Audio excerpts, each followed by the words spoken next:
Hello friends! Every tip I'm going to share has been verified in the shop, so don't worry, this has a solution. That all-wheel drive malfunction message on an Audi shows up when the all-wheel drive system detects an issue and shuts down for safety. Many clients tell us the car still drives, but it doesn't feel like it has the same grip in corners or on wet roads, and that's completely normal because the system is designed to disconnect before any damage occurs. Often, when checking cars in the shop, we find the problem comes from the wheel sensors or the ABS system.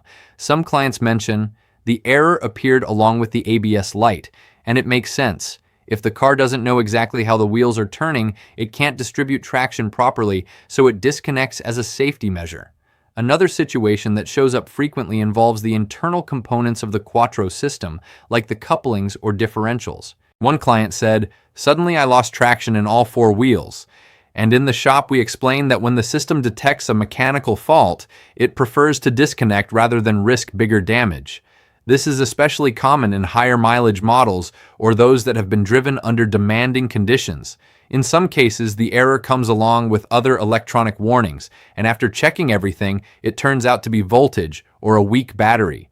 Clients tell us multiple messages appeared, and it was just the battery, which makes sense because these systems rely entirely on a stable electrical supply to work properly.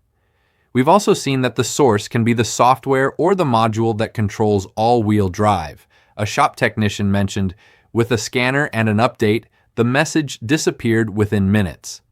Even the brand has issued technical bulletins recommending recalibration or software updates for certain models that experience this problem repeatedly.